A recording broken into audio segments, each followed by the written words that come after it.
Hello everyone, and today Mr. Jeyson Jay Smart in UATV studio again. Greetings, Jason. Greetings, great to see you. Thank you, it's nice to see you too. And what would I really like to discuss is the ongoing diplomatic crisis slash chaos considering the Greenland visit of J.D. Vance and the diplomatic collision between Denmark and the United States. What can you say about that notorious visit to the military base with much criticism towards the Kingdom of Denmark?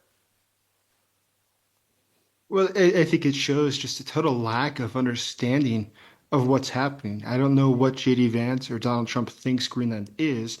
It's not just, the Antarctic, which is sort of up for grabs. I mean, obviously, the Antarctic is something that there's a lot of agreements on, but it's not something that's uninhabited. It's part of Denmark. So it is sort of absurd to just imagine that they thought they could just come and by force or otherwise take it. Now, at the same time, I don't think that's a real intention. I disagree with most people. I think that the reality is Denmark is something the United States has no intention of starting a war with Denmark, and that would just be absurd. And there's really no way to take Greenland by force. There's an agreement the United States has had about having military bases on Greenland for decades and decades, so we could still use that body in order to continue having bases there, to have more bases there. I think the reality is that they're trying to take away attention from other things, including the scandal with Signal, with some of the senior people dealing with military strategy in the United States, national security. And they're also trying to distract from other problems that they're having, including the fact that these peace talks that they try to organize with Russia are not working out as they hoped they would. So I think the reality here, and we'll see this, because Donald Trump did this during his first administration as well, whenever there's something that's not going well, they say and do things to distract attention. And I think that's really what this is about. Okay, so you talked about negotiations that are failing. Donald Trump has declared that he's angry at Putin to NBC News because the peace talks seem to be stolen, and Russia is not so keen to stop sending hundreds of drones each night against Ukrainian civilian infrastructure. But where's the point? Why this peace initiative is not working as it should? So, of course, it is a rhetoric question. One side is not eager to do that. No, it's quite clear. Russia doesn't want to have peace. And I think that everybody who understands the situation expected this outcome. Vladimir Putin at no point has expressed that he really wants to see this end.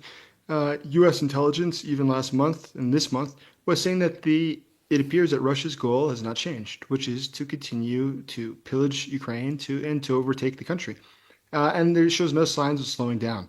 So I think it was just very misplaced and misguided to believe that somehow Donald Trump would be able to just go talk to Putin and Putin would just change his objectives. There's no reason to think that he's going to change his objectives. He's absolutely going to continue doing what he's doing. So at this point, I think that Donald Trump is realizing and he's becoming embarrassed by the fact that Putin doesn't listen to him, that Putin is not going to just do what he wants. And so it's going to be harder and harder for Donald Trump to continue saying that he's going to create peace in Ukraine. I think it's becoming more and more obvious that's just not an option.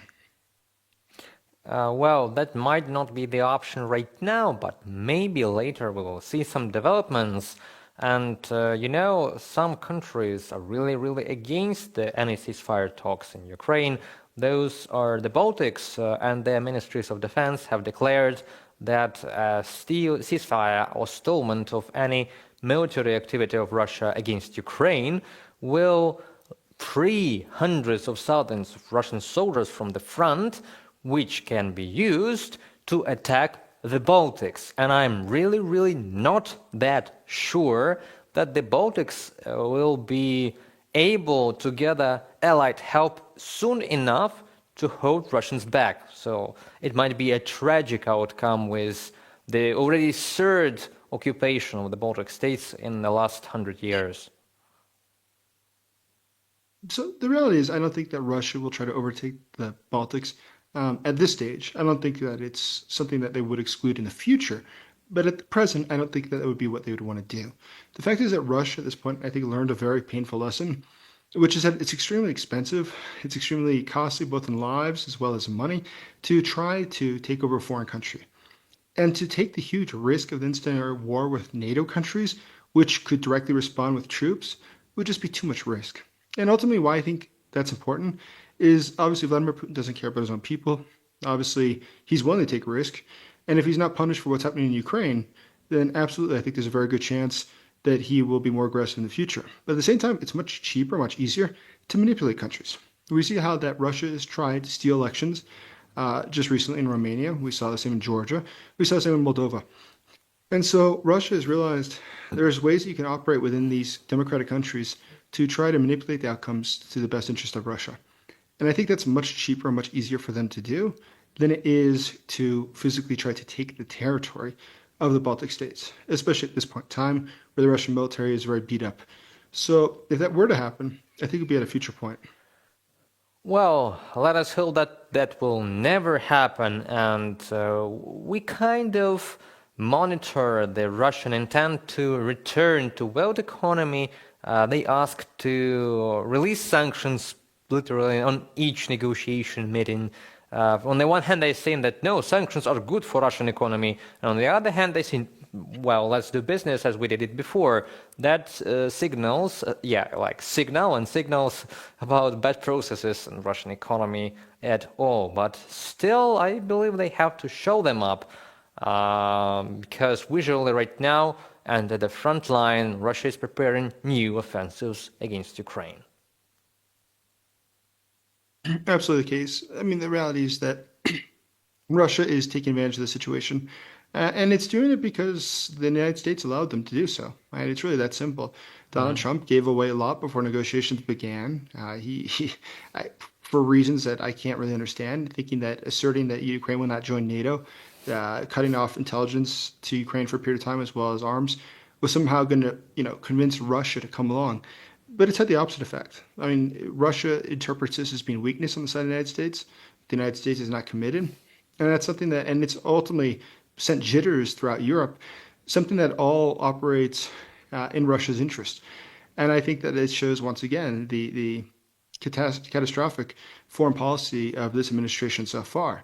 It's done a lot to shake up Europe, to upset our allies in Latin America and elsewhere. At the same time, our enemies, namely Russia, feel empowered by what's going on. So we can only hope that this will teach a lesson in the White House as well, that operating this way is actually just worsening the situation for the United States globally, and in no means is it advancing American interest. Well, let us all hope for that. Thank you for being with us today, Mr. Smart. It was, as usual, very interesting and great to have the conversation with you. Thank you. Great talking with you. Have a nice evening. Goodbye.